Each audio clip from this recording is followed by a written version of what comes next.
Olá a todos, sejam muito bem-vindos ao nosso curso de fundos imobiliários. Nessa aula, nós vamos continuar falando sobre os fundos e os seus riscos, né? E como evitá-los ou minimizá-los ao máximo possível. Lembrando que nas aulas que o título está escrito questionário, é deixado um questionário sobre as aulas anteriores para você estar reforçando e verificando se você está aprendendo os principais conteúdos. Nessa aula em específico, nós estamos colocando um questionário, deixando na descrição, sobre as aulas anteriores para você estar reforçando e vendo se o seu aprendizado está sendo aproveitoso ou se você tem que melhorar algum ponto. Então, nas aulas anteriores, nós falamos da parte 1, que são os principais riscos. Nós fizemos um vídeo sobre o risco beta e agora nós vamos falar da parte 2. Primeiro, as revisionais negativas, né? As revisionais são a cada 3 anos, o fundo de tijolo ele aluga para os seus inquilinos e eles podem pedir a renegociação do contrato. E tem que ter um acordo entre o FI, o fundo imobiliário, e o seu inquilino. Se não chegar nesse acordo, a revisional vai para a justiça. Essas revisionais, elas normalmente são ajustadas pela inflação.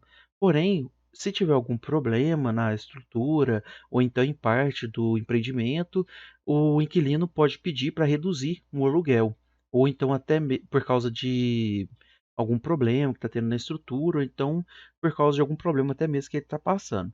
Nisso daí vão ser chamados de revisionais negativas. Seria como se ele perdesse uma parte ali de uma estrutura. A forma de reduzir este risco é verificar se os imóveis do FI são novos e acompanhar as revisionais que são soltadas no relatório todos os meses. Emissões de mais cotas, né? Todos os fundos correm esse tipo de risco porque é igual a ação, né? Tem cota, então pode soltar mais cota para fazer algum tipo de investimento. As emissões de cotas não são boas ou ruins. Isso vai depender do projeto de investimento do gestor que está visando para o futuro. De acordo com o gestor, ele pode gerar mais valor com essas cotas, novas cotas, ou perder valor. Na data agora que nós estamos gravando esse vídeo, nós temos duas ações, duas empresas que estão soltando a oferta subsequente de novas cotas de ações, que vai ser a Centauro e a Via Varejo. A Centauro já soltou, né? E o mercado meio que apreciou essa oferta e as cotações dela estão subindo. A Via Varejo a gente vai ver agora. A primeira vez que falou da oferta subsequente, o mercado não gostou e ela começou a cair o preço das ações. Então, isso depende muito da situação da empresa, do que está passando, o objetivo. Daí, então, você tem que analisar se o fundo que você está participando ele vai ter uma vantagem ou desvantagem.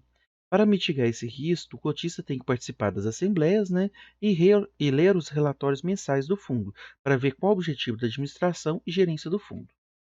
Gestores não tão ativos, né? Isso daí também é para todos os fundos. Normalmente não existe um gestor preguiçoso.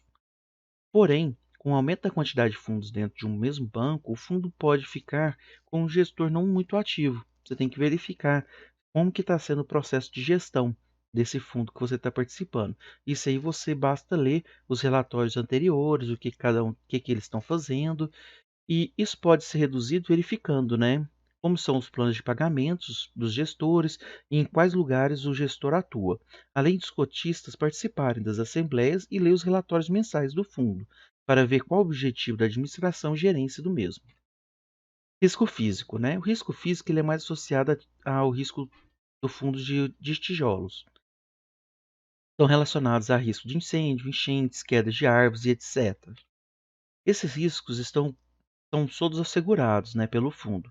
Porém, um evento muito grande pode acabar gerando uma redução dos dividendos, logo uma redução do preço das cotas, né? Isso daí acontece muito pontualmente, né? Só se for um problema muito grande dentro do fundo, ou por uma estrutura estar muito antiga, ou ter um processo de instalações elétricas defeituosas, isso daí depois pode acabar gerando uns aluguéis atrasados, problema judicial dentro do fundo, né?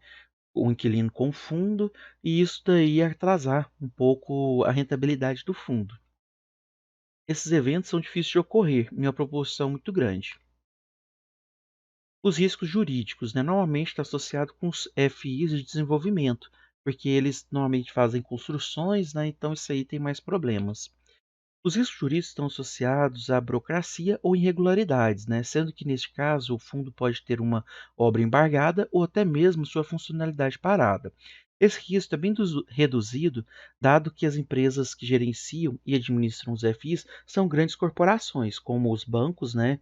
Tem bancos aí igual o Itaú, Santander, tem bancos muito grandes que têm uma estrutura de eh, advogados, engenheiros que trabalham dentro dele que não é muito difícil de acontecer isso, mas pode acontecer. E para reduzir esse risco é mais difícil que os outros que nós trabalhamos anteriormente, porque esses fatores são muito pontuais e internos. Então não tem jeito de você ficar buscando, ver os relatórios só, pode acabar não mostrando uma particularidade dessa. Então, uma forma de tentar reduzir isso, esse tipo de risco, é verificar se algum fundo ou do gestor ou administrador já foi embargado por alguma irregularidade. Daí isso aí vai te dar uma ideia de como que o gestor e o administrador do fundo está trabalhando. Risco de execução de obra também é a mesma coisa, né? Normalmente é atrelado a fundos FIs de desenvolvimento. O risco de execução de obras estão muito associados a risco físico e jurídico, né? Igual nós falamos anteriormente. Nesse sentido, é interessante verificar o histórico da administradora e gestora do fundo. Isso pode auxiliar na avaliação de um fundo ter mais ou menos chance de ter uma obra embargada, mas o risco sempre existe. Risco de especificidade. Isso daí normalmente está atrelado a fundos de tijolo, ao fundo de tijolo. O risco de especificidade está atrelado a imóveis que não podem ser realocados com facilidade devido a características muito particulares. Um exemplo são alguns contratos build to suit. Porém, vou explicar primeiro o que é build to suit. São tipos de contrato que uma empresa contrata um FI para construir toda uma estrutura para ela chegar ali e se estabelecer. Normalmente isso é interessante porque ela fica num prazo muito grande e o preço das multas por rescisão de contrato são muito altos. Então isso aí gera uma facilidade de rentabilizar isso aí por um longo tempo. Porém, se esse contrato já estiver acabando e você entrar no fundo, pode ser que gere um risco aí, né, por não ter esse contrato talvez renovado. E o risco de sazonalidade, né, que também é um relacionado com o fundo de tijolo. Em períodos de baixo comércio, os inquilinos podem requerer renegociar os aluguéis ou até mesmo falir.